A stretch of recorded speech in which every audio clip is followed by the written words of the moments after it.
إن الحمد لله نحمده ونستعينه ونستغفره ونعوذ بالله تعالى من شرور أنفسنا ومن سيئات أعمالنا من يهده الله فلا مضل له ومن يضلل فلا هادي له وأشهد أن لا إله إلا الله وحده لا شريك له وأشهد أن محمدا عبده ورسوله يا أيها الذين آمنوا اتقوا الله حق تقاته ولا تموتن إلا وأنتم مسلمون يا أيها الناس اتقوا ربكم الذي خلقكم من نفس واحدة وخلق منها زوجها وبث منهما رجالا كثيرا ونساء واتقوا الله الذي تساءلون به والأرحام إن الله كان عليكم رقيبا يا أيها الذين آمنوا اتقوا الله وقولوا قولا سديدا يصلح لكم أعمالكم ويغفر لكم ذنوبكم ومن يطع الله ورسوله فقد فاز فوزا عظيما أما بعد فإن أصدق الحديث كتاب الله وخير الهدي هدي محمد صلى الله عليه وسلم وشر الأمور محدثاتها وكل محدثة بدعة وكل بدعة ضلالة وكل ضلالة في النار. Ma'asyiral muslimin, ikhwani fillah wa akhwati rahimani wa rahimakumullah. Kita melanjutkan kembali pembahasan kitab Al-Wasatiyah Bainal Ifrat wa Tafrid, atau pertengahan Ahlus Sunnah di antara ahli bid'ah yang ekstrim. Pada pertemuan sebelumnya, penulis yaitu Asy-Syaikh Abdul Aziz Ar-Rayis hafizahullah taala membahas atau membantah tentang tuduhan ahli bidah kepada ahlus sunnah, bahwasanya ahlus sunnah itu suka memaksakan pendapat, ya, suka merasa pendapatnya tok yang paling benar, sedangkan pendapat selainnya itu dianggap sesat, dianggap menyimpang.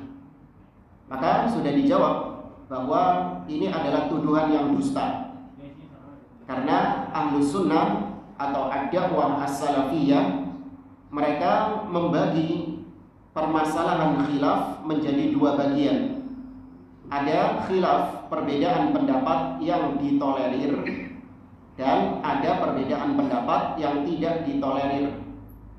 Perbedaan pendapat yang ditolerir itu kebanyakan adalah perbedaan-perbedaan dalam masalah fikih, atau dengan istilah yang lain yaitu dalam masalah cabang-cabang agama. Maka kalau seperti ini, ahlus sunnah tidak memaksakan pendapat, tidak merasa pendapatnya yang paling benar, sehingga yang berbeda itu disesatkan, dianggap menyimpang, atau dianggap sebagai ahli bidah. Tidak. Namun dalam masalah ini ahlus sunnah bertoleransi, legowo dengan perbedaan pendapat yang ada. Adapun khilaf yang kedua adalah khilaf yang tidak boleh ada perbedaan di situ, di mana kebenaran hanya satu. Yang menyelisihinya maka berarti dia sesat, dia menyimpang. Kalau menyimpang maka dia konsekuensinya, kalau enggak kafir maka dia ahli bidah.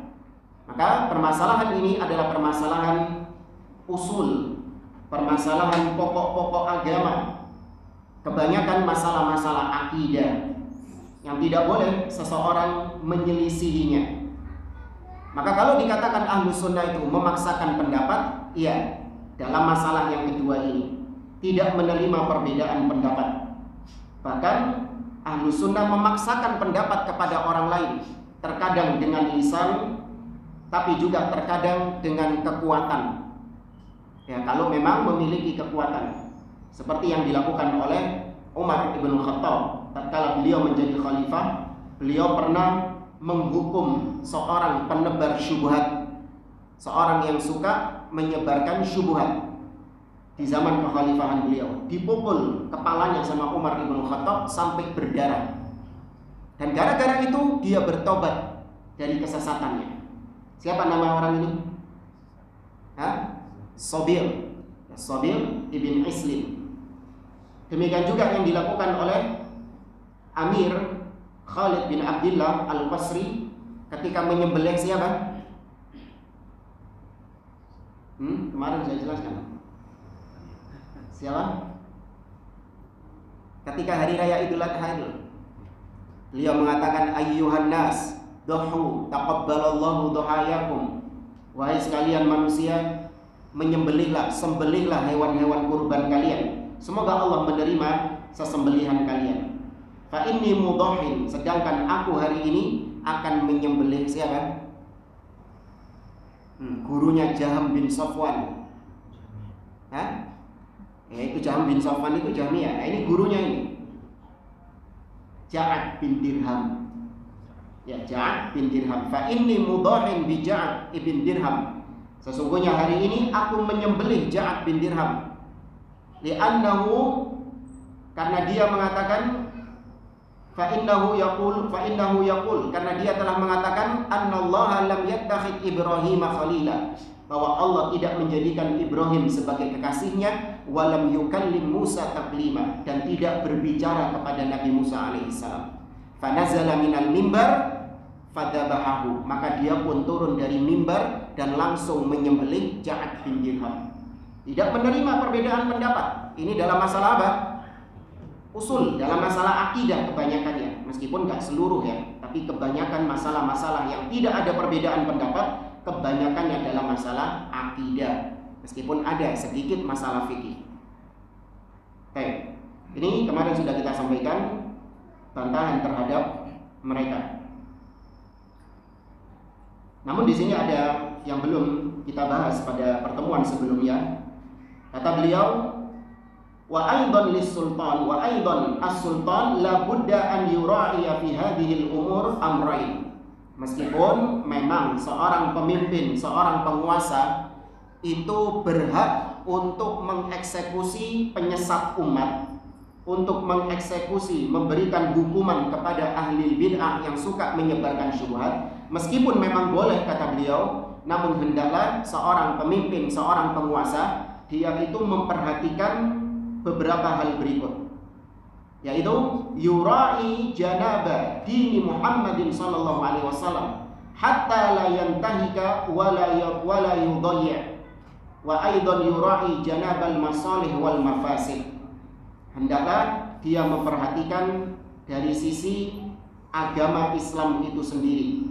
Kalau dia mengeksekusi ahli bid'ah, menghukum ahli bid'ah, apakah itu nanti akan mendatangkan manfaat atau mendatangkan mudarat bagi agama itu sendiri? Ya, kalau mendatangkan mudarat, maka lebih baik tidak dilaksanakan hukuman terhadap ahli bid'ah itu. Tapi kalau ternyata itu maslahat, yaitu menjadikan para penyesat-penyesat umat yang ada itu tobat dari perbuatannya, kembali kepada sunnah, maka dilakukan hukuman itu. Ini berdasarkan apa yang dilakukan oleh Nabi SAW terhadap gembong munafik di zaman beliau. Siapa? Abdullah bin Ubay bin Salul. Abdullah bin Ubay bin Salul itu dibunuh nggak sama Nabi SAW? Tidak. Kenapa? Nabi mempertimbangkan maslahat dan mafsadatnya. Nabi pemimpin ketika itu. Umar ibn Khattab sudah gregetan. Umar mengatakan kepada Nabi, ya Rasulullah, da'ni adribu unuqahu. Wahai Rasulullah, biarkan aku memenggal leher orang ini. Tapi kata Nabi SAW, la hatta la yuqal inna Muhammadan qatala ashabah. Jangan. Kalau saya melakukannya, saya khawatir nanti orang-orang di luar sana akan nge-frame, akan mengatakan bahwasanya Muhammad membunuh sahabatnya sendiri. Karena dohirnya Abdullah bin Ubay ini sahabat Nabi SAW. Nah, orang-orang kafir yang nggak tahu kalau Abdullah bin Ubay ini munafik, maka mereka akan menganggap pembunuhan, eksekusi yang dilakukan Nabi SAW kepadanya sebagai perbuatan keji. Muhammad membunuh sahabatnya sendiri. Kok tega Muhammad membunuh sahabatnya sendiri? Maka seorang pemimpin melihat hal tersebut. Tapi kalau nggak ada mafsadatnya, yang ada justru maslahatnya, maka lebih baik secara asal ahli bid'ah itu dihukum, ya, terkadang dengan dipenjara atau dihukum dengan cambukan, atau kalau sudah parah dibunuh seperti Ja'ad bin Dirham. Ini sekali lagi kita tekankan khusus siapa? Pemimpin yang punya kekuasaan, yang punya wewenang. Ya, kalau di negeri kita presiden atau orang-orang yang punya wewenang dalam hal ini. Ya, adapun kita yang tidak memiliki kepemimpinan, tidak memiliki kekuasaan, maka kita tetap memaksakan akidah ahli sunnah kepada manusia dengan lisan. Ya, tetap kita paksakan mereka untuk berakidah dengan akidah as-salaf. Dan kemudian al-amru tsalits alladzi uridu tanbiha ilaih. Perkara yang ketiga yang ingin aku sampaikan untuk jadi perhatian, yaitu kata beliau, katsiran ma yuraddidu du'atal wasatiyah kadaban wa zuran anna takfir guluwun wa anna takfir ar-rafidah au gulatu sufiyah guluwun. Dan di antara hal yang sering diulang-ulangi, ya, digembar-gemborkan oleh ahli bid'ah yang mengaku moderat, ahli bid'ah yang mengaku mereka inilah wasatiyah, Islam yang pertengahan, yaitu mereka menuduh ahlu sunnah dengan dusta, bahwa ahlu sunnah ad-da'wah as-salafiyah atau salafiyun, mereka itu dituduh suka mengkafirkan. Ya, di sini cuma disebutkan takfir, tapi kita masukkan juga di dalamnya tabdi', yaitu suka membid'ahkan. Ya, ini sering kita dengar orang-orang ahli bid'ah di luar sana menuduh salafiyun itu suka mengkafirkan atau suka membid'ahkan. Mereka juga mengatakan bahwa mengkafirkan itu adalah bentuk ghulu. Ya, mengkafirkan orang atau membid'ahkan orang itu adalah bentuk ghulu, ekstrim dalam beragama. Sebagian juga mengatakan bahwa mengkafirkan Syiah Rafidhah atau membid'ahkan Sufi, mengkafirkan Sufi itu juga termasuk perbuatan ghulu, kata mereka. Kemudian kata beliau, fayandanuna katsiran haula masailit takfir. Fayudandinuna katsiran haula masailit takfir. Mereka terus menyenandungkan masalah ini, terus digoreng sama mereka masalah takfir ini, termasuk juga di dalamnya masalah tabdi', membid'ahkan. Wa anna man kaffara man yastahiqqu takfir fa innahu waqi'un fil ghulu.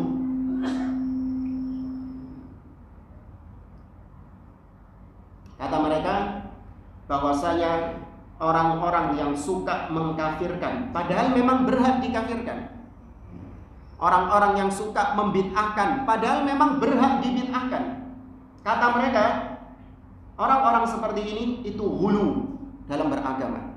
Sedikit-sedikit kafir, sedikit-sedikit bid'ah. Ini ghulu, kata mereka, ekstrim. Baik, maka dibantah kata beliau, wa hadza khata'. Ini adalah kekeliruan, tuduhan yang salah. Fat-takfiru amrun syar'iyyun jaa'a bihi syar'u wal madhmumu huwa at-takfiru bighairi haqq. Kata beliau, ini kekeliruan. Karena takfir, mengkafirkan orang-orang yang memang berhak mendapatkan vonis kafir, itu adalah perkara yang dituntut di dalam syariat, adalah perkara yang ada, terdapat syariatnya. Sedangkan yang tercela, ya, itu adalah mengkafirkan tanpa hak, mengkafirkan orang-orang yang tidak berhak untuk dikafirkan, atau membid'ahkan orang-orang yang tidak berhak untuk divonis bid'ah. Nah, itu baru tercela. Paham di sini jamaah? Ya, tapi kalau vonis kafir, vonis bid'ah dengan hak, dengan benar, dengan bukti-bukti yang nyata, maka itu bukan perkara yang tercela, bahkan itu perkara yang disyariatkan di dalam agama kita. Adapun yang tercela adalah memvonis bid'ah atau memvonis kafir tanpa hak. Maka di sini jelas ya, pertengahan ahlu sunnah gimana? Ahlu sunnah pertengahan antara orang-orang yang meniadakan vonis kafir, meniadakan vonis bid'ah. Jangan mengkafirkan, jangan membid'ahkan, sampai orang kafir asli nggak dikafirkan sama mereka. Sampai orang kafir asli, Nasrani dan Yahudi, yang mereka sendiri nggak mau menganggap diri mereka sebagai Muslim, itu pun nggak dikafirkan sama mereka. Ya, jangan bilang kafir, tapi non muslim. Ya, ini hulu, nggak mau mengkafirkan, meniadakan vonis kafir. Jangankan kepada muslim yang jatuh dalam kekufuran, kepada orang kafir yang asli kafir saja tidak dikafirkan sama mereka. Dan juga di antara orang-orang yang hulu, berlebih-lebihan dalam memvonis kafir. Seperti siapa misalnya? Kelompok apa? Khawarij. Ya, seperti kelompok Khawarij. Mereka mengkafirkan tanpa hak. Pelaku dosa besar dikafirkan sama mereka. Yang gak mau baiat sama khalifah mereka dikafirkan, diperangi, halal darahnya. Maka Ahlus Sunnah pertengahan. Ada vonis kafir itu, ada vonis bid'ah itu. Namun harus dengan adil, harus dengan objektif, tidak gegabah, namun juga tidak meniadakan secara total. Kata beliau, "Lidha qala sallallahu alaihi wasallam fi hadis Ibnu Umar fi sahihain." Oleh karenanya Nabi sallallahu alaihi wasallam bersabda dalam hadisnya dari sahabat Abdullah bin Umar yang diriwayatkan oleh Imam Bukhari dan Muslim, kata Nabi, "Man qala li akhihi ya kafir faqad ba'a biha ahaduhuma." Barang siapa yang mengatakan kepada saudaranya yang muslim, "Wahai kafir," artinya divonis kafir saudaranya yang muslim ini, maka vonis kafirnya ini akan kembali kepada salah satu di antara keduanya. In kana kama qal, kalau memang benar seperti yang diucapkan, artinya benar memang orang ini kafir, maka nggak masalah kata Nabi. Berarti kan ada vonis kafir kan? Ada. Wa illa roja'at ilaihi. Tapi kalau keliru, artinya dia ini orang yang gak berhak untuk dikafirkan, maka vonis kafirnya itu akan kembali kepada yang memvonisnya. Nabi sendiri sudah mengajarkan pertengahan ini. Ada vonis kafir itu, namun harus dengan ilmu, harus dengan adil, tidak sembarangan gegabah obral vonis kafir seperti orang-orang Khawarij. Idzan law kaffara bihaqqin ayarji'u alaihi takfir la yarji' alaihi.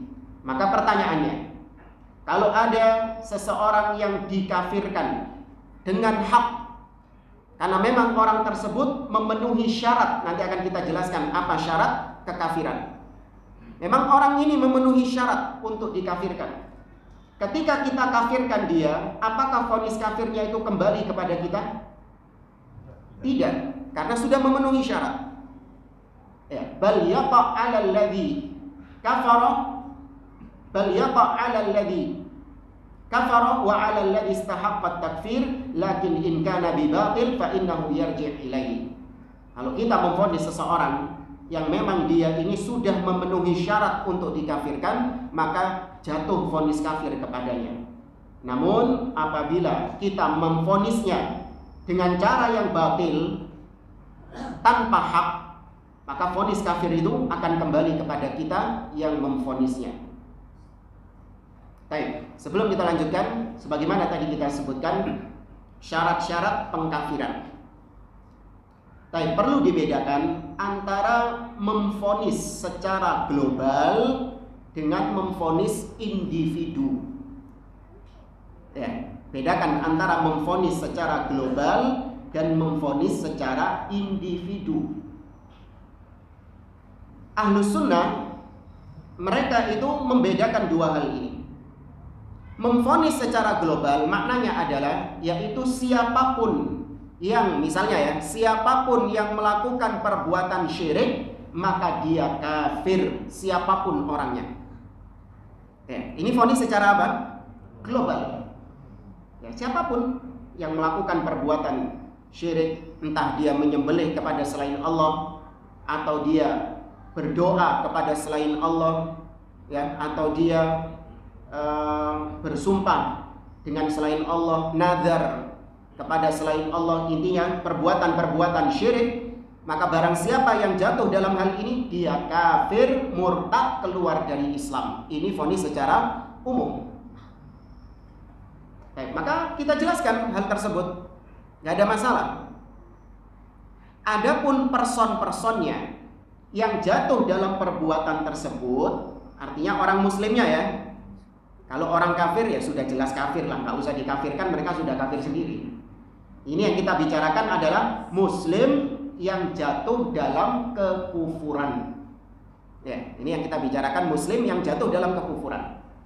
Nah, adapun individu-individu muslim, fulan, pak fulan, bu fulana, apabila jatuh dalam perbuatan kufur, maka tidak dikafirkan secara langsung. Namun harus dilihat syarat-syaratnya dan dihilangkan pencegah-pencegahnya. Ya, maka ada yang disebut dengan syurutut takfir wa mawani' at-takfir, syarat-syarat pengkafiran secara individu dan juga syarat penghalang-penghalangnya. Atau dijadikan satu saja biar nggak bingung. Syarat-syarat pengkafiran.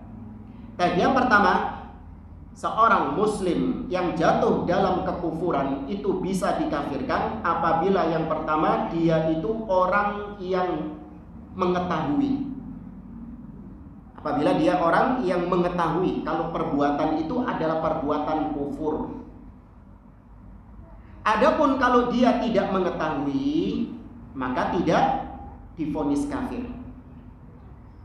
Ini berdasarkan hadis dari Abu Waqid Al-Laythi, seorang sahabat Nabi SAW, menceritakan tatkala para sahabat sedang bersama Nabi SAW menuju peperangan Hunain.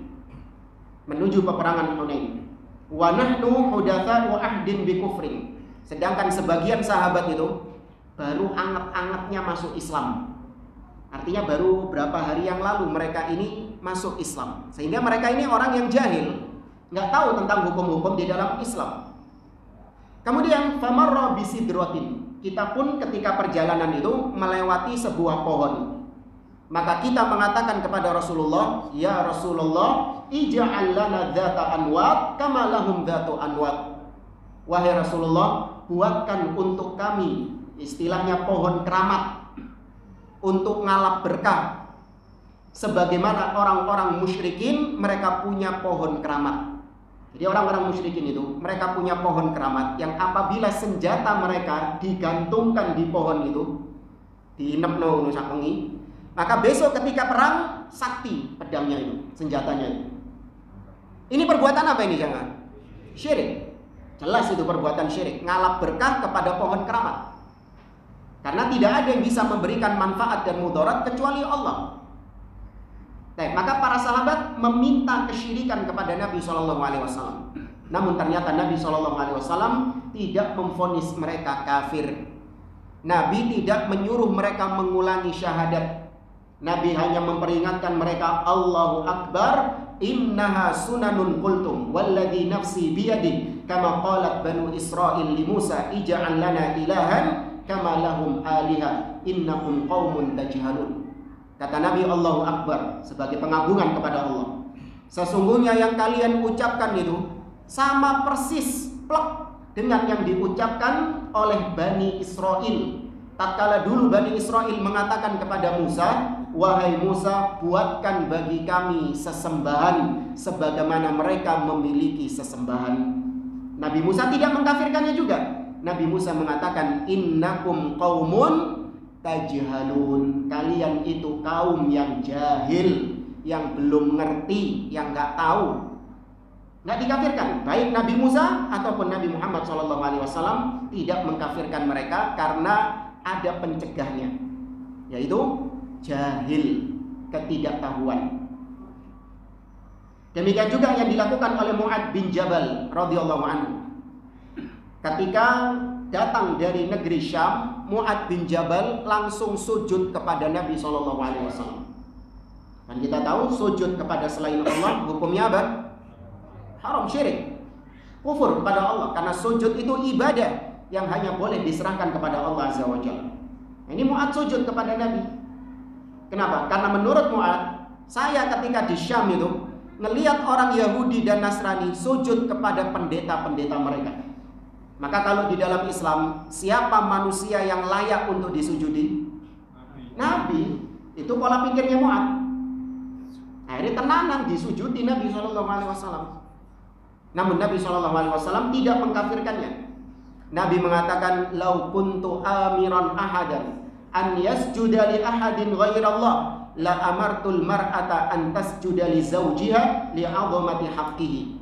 Seandainya memang aku dibolehkan, diizinkan untuk aku memerintahkan manusia sujud kepada selain Allah, andai kata boleh, berarti kan nggak boleh kan? Ya, berarti nggak boleh. Tapi seandainya boleh, maka bukan sujud kepadaku. Seandainya boleh, bukan sujud kepadaku, namun aku akan perintahkan istri-istri sujud kepada suami-suaminya. Karena besarnya hak suami yang harus ditunaikan oleh para istri. Tapi tetap nggak boleh sujud kepada selain Allah. Tapi lihat, Nabi tidak mengkafirkan Mu'ad bin Jabal karena Mu'ad nggak tahu hukumnya. Ya. Maka ini penghalang yang pertama, yaitu kejahilan, ketidaktahuan. Tapi perbuatannya tetap dikatakan kufur nggak? Tetap dikatakan kufur. Jangan terus gara-gara kita ini orang yang nggak dikafirkan, perbuatannya juga dianggap halal. Tidak. Kalau masalah perbuatan tetap kita hukumi itu kufur. Siapapun yang sujud kepada selain Allah kafir. Siapapun yang minta pohon keramat maka dia kafir. Itu secara umum. Perbuatannya perbuatan kufur. Tetapkan itu. Nah, baru kemudian rincian orang-orangnya itu perlu syarat-syarat tadi. Ya, paham jemaah? Kemudian yang kedua, di antara syarat kekafiran adalah yaitu orang tersebut melakukan perbuatan kufur itu karena kesadarannya sendiri. Ya, karena kesadarannya sendiri, bukan karena ketidaksadaran. Bukan karena kepleset. Bukan karena tergelincir, bukan. Tapi memang karena kesadaran dia sendiri. Apa dalilnya? Apa dalilnya? Dalilnya adalah seorang yang dikisahkan Nabi SAW ketika dalam perjalanan dia kehilangan unta dan perbekalannya. Ya, dia kehilangan unta dan perbekalannya di tengah padang pasir. Nah, kalau Anda bayangkan seorang yang kehilangan perbekalan, kehilangan kendaraan di tengah padang pasir, maka berarti kehilangan nyawa dia mah. Mau balik, yo gak iso. Kate terus, tambah gak iso. Sedangkan ini di tengah padang pasir, bukan di tengah kota. Mau minta tolong kepada siapa? Maka kemudian dicari-cari sama orang ini, gak ketemu. Sampai akhirnya dia pasrah. Dia tertidur di bawah pohon. Tatkala dia bangun dari tidurnya, dia dapati unta dan perbekalannya lengkap ada di hadapannya dia. Balik unta itu. Maka Anda bisa bayangkan betapa gembiranya orang ini, betapa senangnya orang ini, seperti seakan-akan nyawanya itu balik lagi ke dia, ruhnya itu balik lagi ke dia. Maka saking gembiranya dia bersyukur kepada Allah. Dia mengatakan, Allahumma anta abdi wa ana rabbuk. Ya Allah, sungguh engkau adalah hambaku dan aku adalah Rabbmu. Ini ucapan apa ini? Super kufur. Super kufur ini. Lebih parah daripada ucapan Fir'aun. Fir'aun mengatakan, ana rabbukumul a'la. Aku adalah Rabb kalian yang paling tinggi. Berarti Allah itu juga Rabb, tapi sik nang ngisorku. Paham ya? Allah itu juga Rabb, tapi kedudukannya lebih tinggi aku daripada Allah. Itu konsekuensi ucapannya Fir'aun. Tapi orang ini Allah nggak dianggap Rabb sama dia, tapi dianggap hamba. Sedangkan dia adalah Rabbnya Allah Subhanahu wa ta'ala. Kufur luar biasa ini. Tapi tidak dikafirkan oleh Nabi SAW. Nabi mengatakan akhta'a li syiddatil farah. Orang ini salah, keliru, kepleset, tergelincir karena saking senangnya. Ya, karena saking gembiranya dia. Maka nggak dikafirkan. Tapi ucapannya tetap dikatakan ucapan yang apa? Kufur. Jangan bilang ini ucapan boleh karena Nabi nggak mengkafirkannya. Enggak. Bilang aja ini ucapan kufur, tetapkan ini ucapan yang kufur. Maka seperti misalnya kalau ada antum misalnya atau siapalah di zaman sekarang itu saking gembiranya itu dia nggak sadar telah melakukan perbuatan kufur. Lagi jalan di pinggir jalan gitu, tahu-tahu dapat WA. Dilihat ternyata pesan yang ada di WA itu sangat-sangat menggembirakan dia, sehingga dia nggak sadar dia sujud syukur. Ketika sujud syukur itu dia nggak sadar kalau ternyata di depannya itu ada berhala. Iya. Biasanya nang gapura-gapura itu ada berhala ya. Apa? Sing nggo pentung. Hah? Arca ya. Ya, itu berhala itu. Mau dinamakan apa saja itu berhala. Asnam, auzan, ya sonam, wathan. Nggak sadar dia sujud di situ.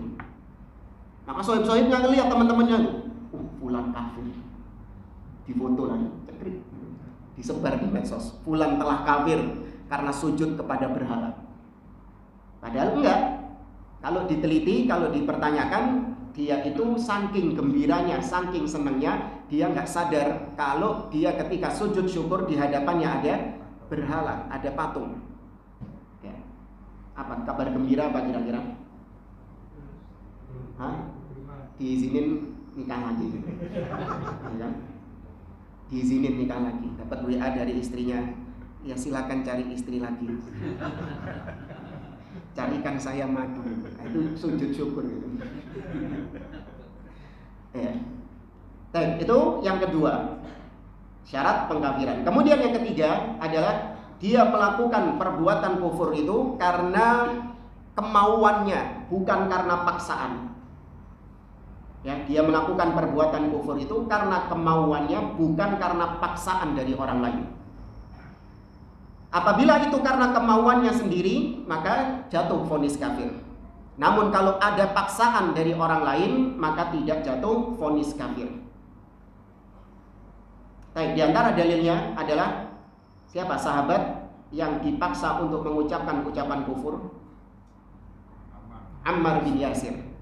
Ya, Ammar bin Yasir mengucapkan ucapan-ucapan kufur. Di antaranya disuruh mengatakan Allah wal Uzza, atau disuruh mencaci Nabi SAW, ucapan kufur. Ya, karena dia melihat kedua orang tuanya dibunuh gara-gara tidak mau mengucapkan ucapan-ucapan kufur yang dipaksakan oleh orang-orang musyrikin Quraisy. Maka Ammar bin Yasir terpaksa mengucapkannya. Namun ketika datang kepada Nabi SAW, turun firman Allah yang ada di dalam surah An-Nahl.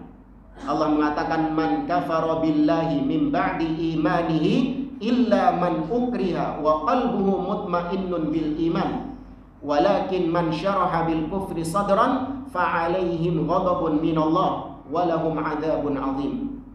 Sesungguhnya orang-orang yang kafir setelah dia beriman, maka dia mendapatkan azab dari Allah. Dia akan mendapatkan kemurkaan dari Allah. Illa man ukriha, kecuali yang dipaksa, sedangkan hatinya masih tetap beriman. Ya, sedangkan hatinya masih tetap beriman. Itu sama dengan kisah hadis yang diriwayatkan dari Tariq bin Syihab. Meskipun ada kelemahan dari sisi hadis ini, yaitu seorang yang masuk surga karena lalat dan masuk neraka juga karena lalat. Ya, pernah tahu ya kisah ini ya? Ya, dua orang yang sedang melewati suatu kaum, maka tidak boleh lewat oleh penduduk tersebut. Sampai syaratnya kalau ingin lewat harus memberikan kurban kepada sesembahan berhala-berhala kami. Maka kata orang yang pertama, aku nggak punya sesuatu yang bisa aku jadikan sebagai kurban. Maka kata mereka, qarrib walau dzubaban. Kurban apa saja, meskipun dengan seekor lalat. Maka dia mendapatkan lalat, kemudian dikurbankan lalat itu, dipersembahkan kepada berhala tersebut. Fakhallu sabilahu, maka dipersilahkan lewat. Maka orang ini masuk ke dalam neraka. Sedangkan yang kedua, dia tegas mengatakan ma uqarribu syai'an dunallah.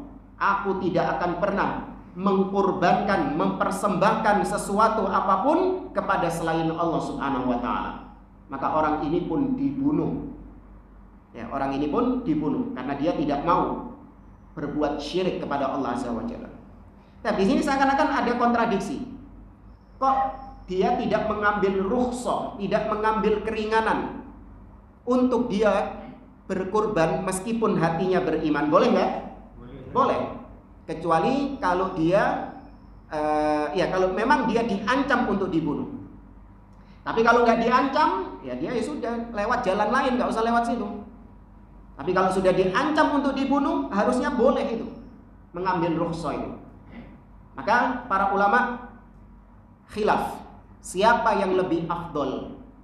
Seorang ketika dia dipaksa berbuat kekufuran, mana yang lebih afdol? Dia tetap berucap kebenaran atau dia mengambil rukhsah, nuruti kemauan orang kafir demi untuk menyelamatkan nyawanya, tapi tetap hatinya beriman. Mana yang lebih afdol? Yang mengambil rukhsah. Iya, tergantung. Iya, tergantung. Ada beberapa kondisi. Yang pertama, kalau kondisinya itu adalah dia satu-satunya orang yang menjelaskan tentang kebenaran, yang mana dia khawatir kalau dia mengambil rukhsah dengan mengucapkan kekufuran, mengucapkan kesyirikan, maka nanti dia khawatir kekufurannya ini akan diikuti oleh orang-orang setelahnya, maka lebih baik dia tetap tegar mengucapkan kebenaran itu. Seperti siapa misalnya? Imam Ahmad. Ya, Imam Ahmad bin Hanbal. Di zaman beliau itu banyak para ulama-ulama yang ngambil rukhsah ketika dipaksa mengucapkan Al-Quran makhluk. Ya, ada para ulama-ulama yang di zaman beliau mengambil rukhsah. Ya, mengatakan iya, Al-Quran makhluk sudah, demi untuk menyelamatkan nyawanya, menyelamatkan jiwanya. Ada juga yang pakai tauriyah. Tahu tauriyah? Jujur tapi bujuk. Ya, pura-pura tauriyah ini. Bukan bujuk secara total.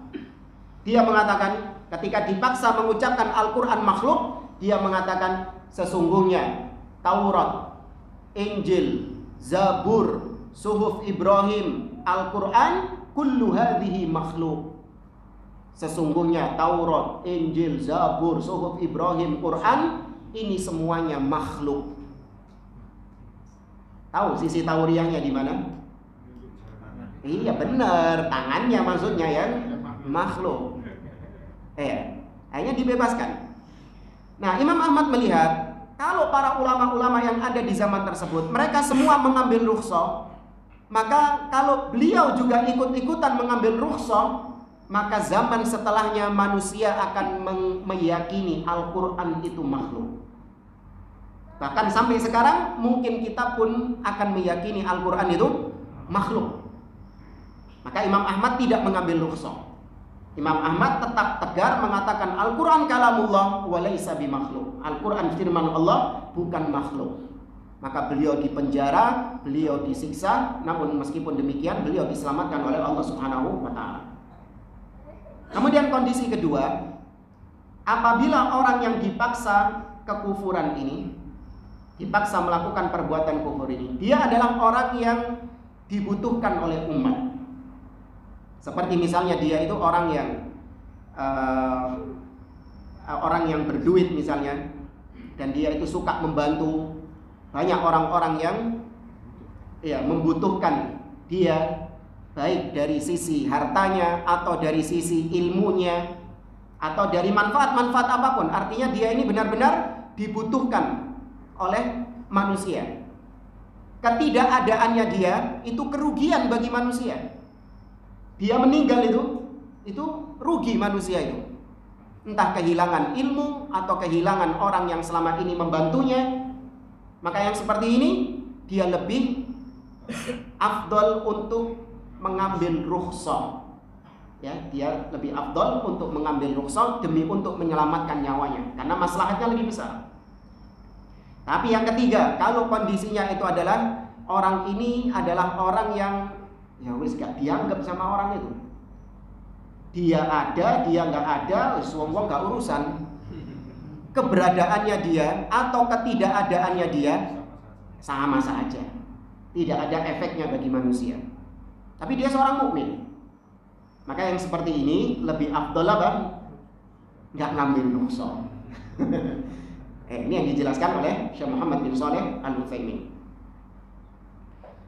Kemudian yang keempat, di antara syarat kekafiran bagi individu, yaitu orang yang jatuh dalam kekufuran itu bukanlah orang yang hilang akalnya, alias dia harus orang yang berakal. Maka orang yang hilang akalnya itu di dalamnya masuk 3 jenis. Dikatakan orang yang hilang akal itu ada 3 jenisnya. Sebagaimana Nabi mengatakan rufi'atil aqlam an thalath. Pena, artinya pena catatan malaikat itu. Perbuatan kita ini kan dicatat sama malaikat ya.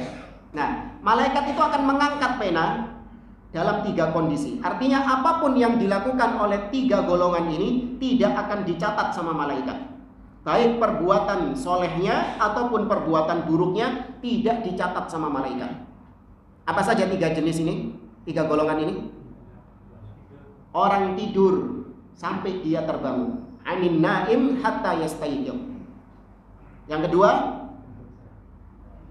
wa anil junun hatta yafiq. Dari orang gila sampai dia sadar. Masuk di dalamnya gila ini adalah pikun. Masuk kategori pikun. Dia pikun sampai dia ingat, kembali ingatannya. Yang ketiga apa? As-sabi, anis sabi hatta yablu. Dari anak yang kecil sampai dia balik. Baik, apapun yang dilakukan oleh 3 golongan ini maka tidak dianggap, tidak dicatat oleh malaikat, baik amal solehnya ataupun amal buruknya. Ya, ada orang tidur, tapi tidurnya itu dia ngelindur. Apa ngelindur ini? Ngigau. Di tidurnya itu dia ngigau sedang sholat. Ya, dia melaksanakan sholat, tapi tidur. Ya, tidurnya itu sholat. Dilihat CCTV, qiyamul lail mana? Berarti saya mendapatkan pahala ini dan itu. Padahal dia tidur. Maka dicatat sebagai qiyamul lail enggak dia? Tidak. Ya, ketika mengigau, dia mengigau dengan bersolawat kepada Nabi, atau dia mengigau membaca ayat Al-Quran, dia mengigau dengan berzikir. Harusnya itu dicatat, tapi tidak dicatat karena dilakukan dalam keadaan tidak sadar alias tidur. Maka demikian juga ketika tidur mengucapkan ucapan kufur, orang gila mengucapkan ucapan kufur, anak kecil mengucapkan ucapan kufur, maka tidak divonis kafir. Jadi kalau ada teman Anda lagi tidur, kemudian ketika tidur itu dia mencela, mencaci maki Allah Subhanahu wa taala, mencela Nabi Muhammad SAW, jangan bangun-bangun disuruh syahadat lagi. Iya. Loh, kenapa? Kafir kau itu. Kok bisa? Iya, tadi kau tidur, kau mencela Allah, kau mencaci maki Nabi, kau gini. Maka dia nggak sadar. Bisa jadi di dalam mimpinya dia dipermainkan oleh syaitan. Ya, dia dipermainkan oleh syaitan. Maka tidak dikafirkan. Ya, demikian juga orang gila. Ketika kita mendapati ada orang gila nginjak mushaf, dikafirkan nggak? Ya. Yang mengkafirkan itu podo gendeng benar. Ya. Saya ketemu fulan yang gila itu, kafir dia itu karena nginjak mushaf, mencaci maki Nabi. Maka kita katakan podo ndek sampai nas, podo edani. Permasalahan takfir atau tabdi' ini insya Allah akan kita bahas lagi pada pertemuan yang akan datang, karena banyak sekali tuduhan-tuduhan ahli bid'ah terhadap salafiyun berkaitan dengan hal ini. Dituduh suka membid'ahkan, dituduh suka mengkafirkan, padahal ada rinciannya. Ya, baik, kita akhiri. Subhanakallahumma wa bihamdik, asyhadu an la ilaha illa anta, astaghfiruka wa atubu ilaik. Wa akhiru da'wana alhamdulillahi rabbil alamin. Assalamualaikum warahmatullahi wabarakatuh.